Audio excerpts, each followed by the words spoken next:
जब हम bilateral talks की बात करते हैं, हम बात करते हैं कि बड़ी बड़ी डिफेंस डील होने वाली है, लेकिन आम व्यक्ति के जहन में ये भी सवाल होता है कि उसको कितना ज़्यादा फ़ायदा होगा।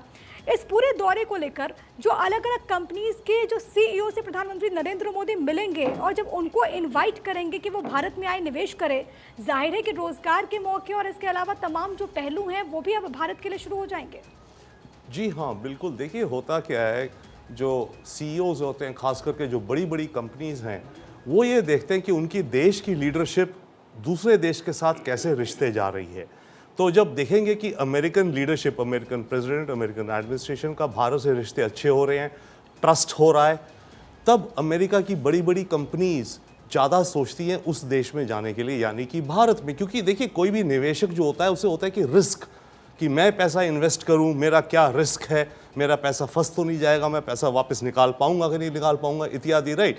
तो ये जब लीडरशिप लेवल्स पे रिलेशंस अच्छे होते हैं, स्ट्रेटेजिक होते हैं, तो फिर विश्वास बढ़ता है बड़ी कंपनीज का दूसरे देश में निवेश करने के लिए। तो जो प्राइम मिनिस्टर जिनसे मिले, जितने भी सीईओ से करीब 11 या 13 से मिले हैं, उनको जो परसुएड किया कि आइए आप भारत में, ऑब्वियसली सबको पता है मैं परसुएड क्या करना, बट फिर भी अपने देश की आपको मार्केटिंग करनी पड़ती है कि हमारे देश में क्या अपॉर्चुनिटी है, कितनी बड़ी मार्केट है, आपको ईज ऑफ डूइंग बिजनेस कैसे है, हमने कैसे कैसे लॉज बदल दिए, इंसॉल्वेंसी, बैंक्रप्सी कोड इत्यादि। राइट। तो जब ये सब चीज़ें प्रधानमंत्री के मुंह से ये लोग सुनते हैं, बड़े लीडर्स, तो उनका हौसला बढ़ता है इन्वेस्ट करने का। नाउ उसका फ़ायदा क्या होता है? ऑब्वियसली बॉटम लाइन है जॉब्स। हर देश के लीडर का इस समय नंबर 1 फोकस है जॉब्स। बाइडन का भी फोकस है जॉब्स। बाइडन जो इस समय एक्सपोर्ट कर रहे हैं, या हमारे जी के इंजन्स को या ड्रोन्स को, खासकर जी इंजन छोड़िए ड्रोन्स को, तो बाइडन तो अपने देश के अंदर लोगों को बता रहे हैं, देखो मैंने $3 बिलियन का हमने एक्सपोर्ट करा है। इस $3 बिलियन का जो ये एक्सपोर्ट होगा, इससे अमेरिकन 5000 जॉब्स अमेरिका में बनेंगे। तो हर लीडर का बॉटम लाइन इंटरेस्ट ये होता है कि उसके देश के अंदर जॉब्स बढ़े। सिमिलरली हमारा है, तो जब प्राइम मिनिस्टर जाते हैं, उनका पूरा का पूरा प्रयास ये रहता है कि कंपनीज की इन्वेस्टमेंट्स, टेक्नोलॉजीज इत्यादि जो भी हैं आए, जो कि भारत में फैसिलिटीज सेटअप करें, भारत में जॉब्स क्रिएट करें। अब जैसे ये जी इंजन वाला, ये अलग कैटेगरी है। देखिए, डिफेंस का जो बड़ी बड़ी दो बातें हो रही है, दोनों अलग अलग हैं। ड्रोन्स जो हैं वो हम खरीद रहे हैं, ठीक है। जो ये जेट इंजन है, इसमें अमेरिका टेक्नोलॉजी दे रहा है और भारत के अंदर जॉइंट प्रोडक्शन होगी। एक इंजन में करीब 40,000 कंपोनेंट्स होते हैं। एयरक्राफ्ट इंजन जो होता है, अलग अलग किस्म की चीज़ें, मेटलर्जी वगैरह, sir will know much more on those. तो जब ये सारे कंपोनेंट्स भारत में बनेंगे, टेक्नोलॉजी आएंगी, उनकी मैन्युफैक्चरिंग होगी। ये तो नहीं होता कि एक फैक्ट्री में ही सारा बन जाएगा। एक बड़ी फैक्ट्री होती है, उसके आसपास 50, 100, 1000 फैक्ट्रीज बनती हैं छोटी छोटी, जो अलग अलग आइटम सप्लाई करती हैं। तो वहाँ वंस अगेन जॉब्स क्रिएशन। तो अपॉर्चुनिटी ये है कि जॉब्स क्रिएशन की और इकोनॉमिक डेवलपमेंट की, जो प्राइम मिनिस्टर पुश करते हैं हर जगह। हाँ, एक चीज़ और मैं आपसे समझना चाहूँगी, क्योंकि लगातार इस बात का जिक्र हो रहा है कि ये दोनों के लिए विन विन सिचुएशन है। कॉमन टेंशन पॉइंट चीन। इस वक्त में जब चीन की नीतियों को लेकर आलोचना अमेरिका की तरफ से भी और भारत ने भी अपने रुख को बहुत कड़ा रखा है, ऐसे वक्त में जब चीन के मार्केट से जो अमेरिकी कंपनीज हैं वो लगातार पीछे जा रही हैं, भारत उनके लिए एक बड़े मार्केट के तौर पर भी अब उभर रहा है। Oh absolutely. इनफैक्ट अमेरिका अपनी कंपनीज को बोल रहा है आप चाइना से निकलो, पर निकल नहीं पा रही हैं। तो अमेरिकन कंपनीज क्या कर रही है, उन्होंने एक स्ट्रैटेजी बनाई है जिसे वो लोग कह रहे हैं चाइना +1, कि भाई ठीक है, मानो हमारी चाइना में फैक्ट्री है बहुत बड़ी, हम पूरी फैक्ट्री तो उखाड़ नहीं सकते, बड़ा टाइम लगता है, नहीं पाएंगे, पर ऐसा है कि हम एक और फैक्ट्री खोल लेते हैं जो कि चाइना में नहीं, मानो भारत में हो। राइट। और वो फैक्ट्री धीरे धीरे बढ़े, तो अगले 5 वर्ष 7 वर्ष में फिर हम अपनी चाइना फैक्ट्री चाहे पूरी बंद कर देंगे। तो इस समय अमेरिकन कंपनीज और बोर्ड ऑफ डायरेक्टर्स में जितनी भी कंपनीज है, सब में ये एक फ्रेज चल रहा है कि चाइना +1 स्ट्रैटेजी अडॉप्ट करी जाए, जिसके चलते हर कंपनी डाइवर्सिफाई करने का सोच रही है चाइना से भारत। एक और रीजन भी है, ताइवान के बढ़ती टेंशन से अमेरिकन कंपनीज, वही बात आ गई पहले कि जो निवेशक हैं वो रिस्क नहीं चाहते। राइट। कि भाई मैं अपना पैसा इन्वेस्ट कर दूं, मेरा पैसा वहां फंस जाए। अब ताइवान से जो टेंशन्स बढ़ रही हैं अमेरिका की, उसके चलते अमेरिकन कंपनीज को ये टेंशन हो रही है कि अगर कल को ताइवान के मुद्दे को लेकर के कुछ कॉन्फ्लिक्ट हो जाता है, तो हमारे तो पूरी की पूरी इन्वेस्टमेंट जो चाइना में, हो सकता है चाइना ब्लॉक कर दे, भाई जब्त कर दे चाइना।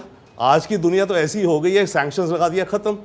तो ये एक बहुत बड़ा खतरा भी दिख रहा है। अमेरिकन कंपनीज ही नहीं, जापानीज कंपनीज भी, इनफैक्ट जापानी गवर्नमेंट तो करीब $2 बिलियन दे रही है अपनी कंपनीज को जो चाइना में हैं, कि आप चाइना से अगर अपनी कंपनी हटाओ या तो वापस जापान में लाओ या फिर वियतनाम या भारत में ले जाओ, तो हम आपको रीलोकेशन की सब्सिडी देते हैं। टोटल 2 बिलियन है, तो किसी को 20 million 50 million depending on the size of the company. तो ये ट्रेंड ओवरऑल दुनिया में बढ़ रहा है। तो चाइना का पेट में दर्द या सर दर्द जो आप कह रही हैं वो ये भी है बिल्कुल, कि अमेरिका भारत के बढ़ते रिश्तों से, बाकी और सारी चीज़ें छोड़िए, चाइना में जो अमेरिकन कंपनीज हैं वो अब थोड़ी और ज़्यादा तेज़ी से भारत में रीलोकेट करने के चांस बढ़ गए हैं। बट ऑब्वियसली उसके लिए हमें अपना इंफ्रास्ट्रक्चर इंप्रूव करना है, जो हम कर रहे हैं, ease of doing business improve करना है, जो हम कर रहे हैं, रेगुलेशंस एक्सेट्रा, कोर्ट प्रोसीजर्स इत्यादि इत्यादि। तो प्राइम मिनिस्टर जब इन लीडर से मिलते हैं, सीईओ से, तो उनको यही कन्वे करते हैं ना कि भारत में अपडेट क्या है, कि भारत का इंफ्रास्ट्रक्चर ऐसा है, बिजली 24 घंटे आ रही है, अब आपको ज़मीन चाहिए, उसके आसानी हो गई है लॉज की for procurement of land and setting up a building etcetera, permissions कम हो गई हैं। एक ज़माना होता था भारत में शायद कोई फैक्ट्री लगाने के लिए आपको शायद 100 अलग अलग लाइसेंसेस लेने पड़ते थे, राइट? अब वो लाइसेंसिंग कम हो गई है। तो प्राइम मिनिस्टर का रोल होता है virtually as a sales person, actually काफ़ी हद तक इन सिचुएशंस में अपने देश की अपनी जो इंफ्रास्ट्रक्चर है और अपनी जो खूबियाँ हैं उनको प्रेजेंट करें, ताकि वो कंपनीज यहाँ आकर के अपना इन्वेस्ट करें या जॉइंट वेंचर और मुझे करें। लगता है सर कि इसको लेकर समय समय पर बहुत सारी तब्दीलियां भी आई है। हम ईज़ ऑफ डूइंग बिजनेस की बात करते हैं तो उसमें बहुत सारे वेरिएशंस हमें देखने को मिले हैं। दो और खास मेहमान हमारे साथ इस वक्त जुड़ गए। के सिन्हा साहब ने हमें ज्वाइन किया बतौर डिफेंस एक्सपर्ट, इसके अलावा के सिवाज साहब भी हमारे साथ जुड़ गए। मैं आप दोनों का बहुत स्वागत करती हूँ भारत 24 पर। और सिन्हा साहब मैं आपके पास आना चाहूँगी क्योंकि लगातार सबसे बड़ी डील की बात हो रही है, लेकिन इसको इस तरीके से भी क्या देखा जाना चाहिए कि जब हम बात करते हैं डिफेंस सेक्टर की और साथ ही साथ मैन्युफैक्चरिंग की हम बात करते हैं, उसके लिए भी भारत अब एक हब के तौर पर विकसित हो रहा है। एब्सोल्युटली। देखिए क्या है, ये पहला तो मैं शायद इसको डील नहीं मानता हूँ, ये एक डिफेंस कॉर्पोरेशंस हैं, क्योंकि डील होती हैं जब वहाँ पर बिजनेस आ जाती है। तो ये एब्सोल्युटली ये बेईमानी होगी कि यहाँ एक डिफेंस कॉर्पोरेशंस हैं, और डिफेंस कॉर्पोरेशंस जब होते हैं देखिए ये जो जैसे ट्रांसफर ऑफ टेक्नोलॉजी जो 100% आई है, खास करके आपके जेट इंजन के लिए, क्योंकि ये कैपेबिलिटी केवल 4 देशों के पास में है आज के दिन में, United states of America, UK, France और रशिया। चाइना के पास भी ये नहीं है। और खास करके जो आपके पास जेट इंजन आ रहा है F414, ये मोस्ट एडवांस, ये है ही, इसके बराबर का कोई है ही नहीं। उसका ज्वाइंट प्रोडक्शंस हो रहे हैं, जिसमें मेन प्रोडक्शंस इंडिया में होंगे। देखिए आज के दिन में जो हमारा है F404, वो तो ऑलरेडी हमारे पास 99 का हमारा उनके साथ डील था, जिसमें से 78 तो डिलीवर भी हो चुके हैं, जो कि आपके जो LCA Mark 1 के लिए आने थे वो तो आ चुके हैं। अभी हम बात करें 5th जनरेशन, जो 5th जनरेशन के लिए जो हम medium and long terms light capability हम रिक्वायर कर रहे हैं, वो अमेरिका के पास भी नहीं है। तो ये कोई कहना कि वो बाजार खोज रहा है, वो बाजार जो आप दिख रही हैं, क्योंकि आने वाले समय में जो चीप प्रोडक्शंस हैं, जैसे ब्रह्मोस है, पूरी की पूरी मांग ब्रह्मोस की बन गई है। जो अभी हम रक्षा के टेक्नोलॉजी लाके एक सीरीज़ की जो हमारी स्मॉल आर्म्स निकल रही हैं, तो ये जो चीज़ें हैं, उसके अलावा LCA, अमेरिका LCA चाहता है, ये नहीं कह रहा है, LCA को उसको चाहिए इतनी लाइट एयरक्राफ्ट, जो कि आपके हिमालय की ऊंचाइयों से और उसकी इंड्योरेंस जहाँ कहीं से भी टेक ऑफ हो जाए, ये कैपेबिलिटी किसी के पास नहीं है। तो ये एक आदान प्रदान है आपके कैपेबिलिटी बिल्डिंग की स्पेस के अंदर में भी। और देखिए ये ऐसा नहीं कि जो हमारा इसरो और उनका नासा का जो समझौता हुआ है, क्योंकि जो आप लॉन्च करते और पूरा का पूरा जो विश्व का जो इसको 3rd वर्ल्ड कंट्री, जिसको आप ये कह लीजिए ग्लोबल साउथ कह लीजिए, जो भी वर्ड दे दीजिए, पूरा का पूरा आपकी भारत की तरफ देख रहा है, जो कि अमेरिका नहीं कर पाएगा, क्योंकि उनकी इतनी कॉस्टली ये होती है। तो विन विन सिचुएशंस हैं, और इसलिए मैं ये कह रहा हूँ, ये जो पार्टनरशिपिंग है, ये जनरेशनल पार्टनरशिपिंग है।